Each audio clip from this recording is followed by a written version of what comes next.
Hello class 12। तो हम लोग era of one party dominance chapter कर रहे थे और उसमें कई पार्टियां दी हुई हैं जिसके बारे में थोड़ा बहुत जानकारी आपको ज़रूर होनी चाहिए। कांग्रेस के बारे में तो हम थोड़ा बहुत पढ़ ही चुके हैं, और भी है, बीच में थोड़ा सा मैं नोट्स तैयार कर लूँगी तो उसके बारे में भी आपको बताऊँगी। आज मैंने दो पार्टियों के ऊपर छोटे छोटे नोट्स बनाए हैं जो मुझे लगता है कि आपको बहुत फ़ायदा इससे होगा। ये देखिए, एक सोशलिस्ट पार्टी है, ये सोशलिस्ट पार्टी और उसका ये सिंबल है और उस पर जो नोट्स बनाया मैंने, मैं पढ़कर आपको समझा देती हूँ। Socialist Party, the Congress Socialist Party was formed within the Congress in 1934 by a group of young leaders who wanted a more radical and egalitarian Congress. अब क्या था कि जो सोशलिस्ट पार्टी कांग्रेस के अंदर ही ये पार्टी बनी थी 1934 में। उस समय कुछ नौजवान लीडर थे, वो चाहते थे कि एकदम जो एक रैडिकल चेंज हो, है ना, कांग्रेस के अंदर। और उनका ये विचार था कि कांग्रेस में और बदलाव आना चाहिए। In 1948, the Congress amended the constitution to prevent its member from having dual party membership. लेकिन कांग्रेस के अंदर ही जब ये सोशलिस्ट पार्टी बनी तो क्या हुआ कि जब 1948 में भारत स्वतंत्र हो गया तो कांग्रेस ने एक अपना पार्टी का संविधान जो बनाया, उसमें ये कहा कि कोई भी व्यक्ति दो पार्टी का मेंबर नहीं बन सकता। यानी कि आप सोशलिस्ट पार्टी के भी मेंबर बन जाओ और कांग्रेस पार्टी के भी मेंबर बन जाओ, ऐसा नहीं कर सकते। This forced the socialists to form a separate socialist party in 1948. इसीलिए जितने सोशलिस्ट लोग थे, इन्होंने एक सेपरेट सोशलिस्ट पार्टी बना ली 1948 में। Although their electoral performance was disappointing to the supporters, लेकिन जब इलेक्शन हुआ 1952 में तो क्या हुआ कि जो परफॉर्मेंस थी उनकी इलेक्शन में वो कोई बहुत ज़्यादा अच्छी नहीं थी, बड़ी डिसअपॉइंटिंग थी। इनके जो सपोर्टर्स थे उनके लिए बहुत डिसअपॉइंटिंग थी। Although the party had presence in most of the states of India, हालांकि ये पार्टी ज़्यादातर राज्यों में थी उस समय भारत में। It could achieve electoral success only in the few pockets, लेकिन कुछ ही जगहों पे इनको सफलता मिली थी। The party criticise Congress for focusing capitalist and landlord and for ignoring workers and peasant. Congress से इनके विचार का क्या मतभेद था? विचार का मतभेद ये था, उनको लगता था कि कांग्रेस जो है वो कैपिटलिस्ट लोग को, जो पैसे वाले लोग हैं, उनको ज़्यादा फेवर करती है, लैंडलॉर्ड लोगों को ज़्यादा फेवर करती है, और जो वर्कर्स हैं उनको इग्नोर कर रही है और किसानों को भी इग्नोर कर रही है। The Socialist Party went through many splits and reunions, leading to the formation of many socialist party.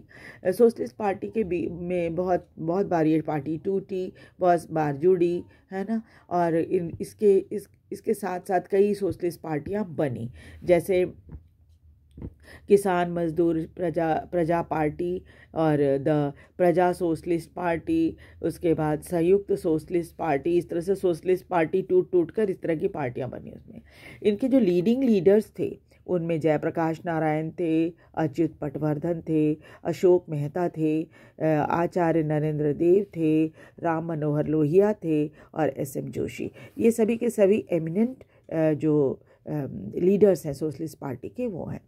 Many parties in contemporary India like Samajwadi party, the Rashtriya Janata Dal, Janata Dal united and Janata Dal secular trace their origin to the socialist party.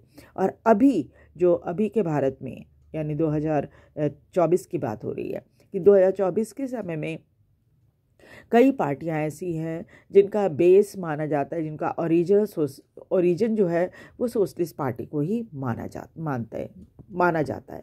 जैसे Samajwadi party है, या फिर राष्ट्रीय जनता दल है, जनता Dal United है और जनता Dal secular है। ये सभी पार्टियों का बेस जो है या ओरिजिन सोशलिस्ट पार्टी को ही माना जाता है। तो ये एक छोटा सा नोट्स है जो कि सोशलिस्ट पार्टी के ऊपर है। अब नेक्स्ट देखिए, नेक्स्ट पार्टी जिसके बारे में बात कर रही हूँ मैं, वो है कम्युनिस्ट पार्टी ऑफ इंडिया। ये देखिए कम्युनिस्ट पार्टी ऑफ इंडिया है, ठीक है। तो the communist were inspired by the Bolshevik revolution in Russia. Communist लोग जो थे वो ज़्यादा प्रभावित हुए थे जो बोल्शेविक क्रांति हुई थी रशिया में उससे। From 1935 the communists worked mainly from within the fold of Indian National Congress, और 1935 से कम्युनिस्ट जो है वो ज़्यादातर इंडियन नेशनल कांग्रेस के साथ ही काम कर रहे थे। Soon after independence the party thought that the transfer of power in 1947 was not true independence and encouraged violent uprising in Telangana.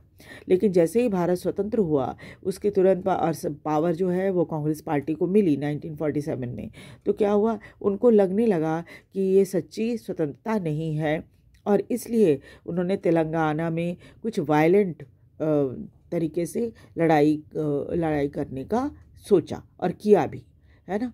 The communist failed to generate popular support for their position and were crushed by the arm forces.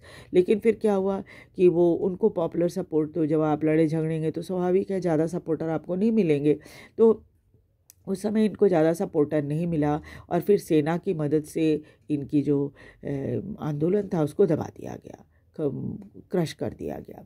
In 1951 the communist party abandon the path of violent revolution.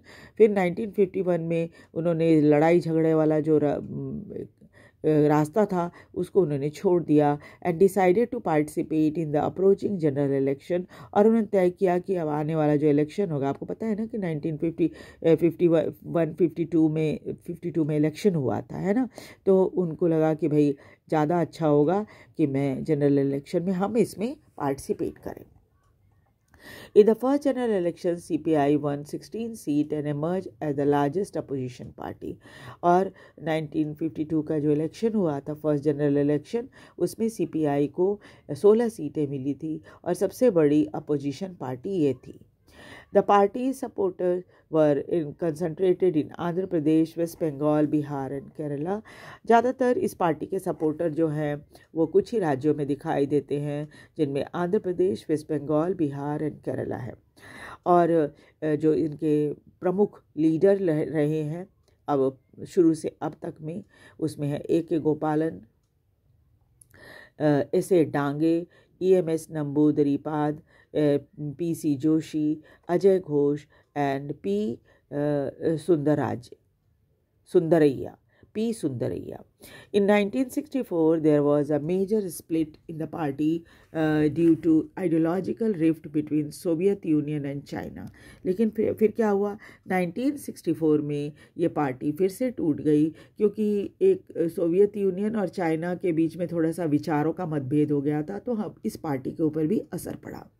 Pro Soviet remain S CPI। कुछ leader जो थे वो Soviet संघ से प्रभावित थे, इसलिए वो CPI में रहे, और जो दूसरे अपोजिट ग्रुप जो था जो कि चाइना से ज़्यादा प्रभावित था वो है सो CPIM बन गया। Both this party exist to this day. और ये पार्टियाँ आज भी हैं, है ना, भारत में आज भी हैं, आज भी इलेक्शन वगैरह लड़ती हैं, है ना, और इन्होंने कई सीट भी जीत रखी है, ठीक है। और बंगाल में तो कई लंबे समय तक, करीब 20-22 सालों तक CPIM का शासन ही था, ठीक है। तो 2 पार्टियां हमने आज कर ली और बाकी जो बचे हुए हैं उनको हम नेक्स्ट क्लास में कर लेंगे। ये जो नोट्स हैं आप चाहे तो इसमें के इम्पॉर्टेंट पॉइंट नोट करके रख सकते हैं। वीडियो को लाइक और सब्सक्राइब भी ज़रूर कर दीजिए।